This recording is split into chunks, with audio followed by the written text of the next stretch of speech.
Habrá un gobierno de transición en Haití. Mañana el presidente Michel Martelly culmina su periodo de gestión y debe dejar el cargo ante la expectativa por el posible vacío de poder del que temía la Organización de Naciones Unidas. El mandatario firmó un acuerdo con los jefes de la Cámara de Diputados y del Ministerio de la Defensa para que se designe un gabinete interino que se encargue de las funciones ejecutivas mientras el Congreso elige un presidente provisional en los próximos días. El plan prevé que personalidades de la clase política pueden sentarse frente a la Asamblea Nacional para postularse. La oposición propone que sea el titular de la Corte Suprema de Justicia el que asuma la vacante temporal. Mientras tanto, en las calles de Puerto Príncipe continúa la tensión. Los ciudadanos reclaman la realización de elecciones lo más pronto posible, luego de la suspensión del balotaje presidencial que debía realizarse el 24 de enero pasado. Establecemos contacto en vivo en San Juan de Puerto Rico con Layo Sasdi, experto en relaciones internacionales y en asuntos de defensa, además profesor de la Universidad Interamericana de Puerto Rico. Gracias por estar con nosotros. Bienvenido, señor Sasdi.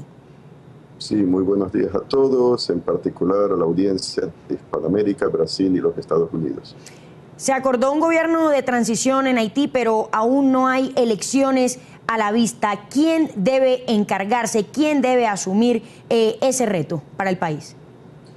Bueno, según el último acuerdo, ¿no?, que han llegado en el último momento, el presidente saliente Michel Martelly, que sale mañana del poder, van a decidir, de momento es el presidente del Congreso de los Diputados. El acuerdo fue entre el presidente del Congreso de los Diputados, el ministro de Defensa de Haití, para que la Asamblea Nacional, ya que esa Asamblea es bicameral, no tiene Senado, el Congreso de Diputados, pues decidan, voten por un candidato pues a la presidencia, y se permitirá que líderes políticos que deseen el puesto pues se presenten ante esta Asamblea Legislativa para que ahí se decida el voto, voten los senadores, los diputados, por quién será el nuevo presidente. Ahora, uno diría que esto debería ser algo provisional, en vista que pues, el voto debería ser directo, democrático, como se supone que sea, en elecciones nacionales.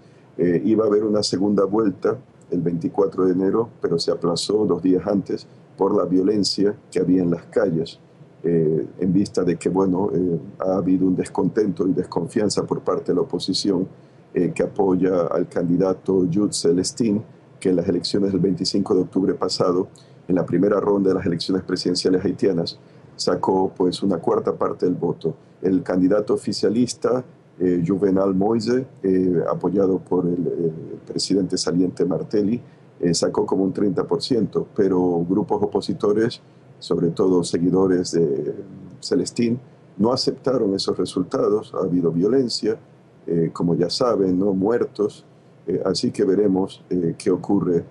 En gran medida tendría que haber una intervención también de monitores, de observadores internacionales como de la OEA, Organización de Estados Americanos, de las Naciones Unidas, observadores independientes, para determinar que pues, el próximo proceso electoral que se espera que, o uno asume que debe de haber, pues que no hayan realmente una situación, ¿no?, que la oposición pueda decir, o cualquier grupo, que ha habido fraude.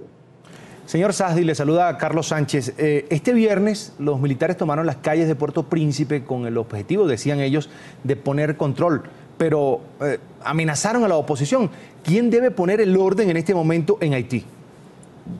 Bueno, el problema también con Haití es que no tiene ejército.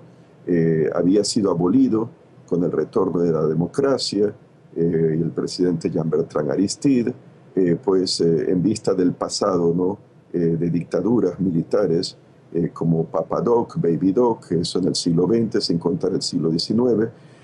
Y claro, pues como en el caso de Panamá, me imagino que tomaron esa decisión de eliminar al ejército, pero eso también implica el problema de que pues hace falta una fuerza del Estado, ¿no?, para que imponga la ley y el orden, para evitar la anarquía.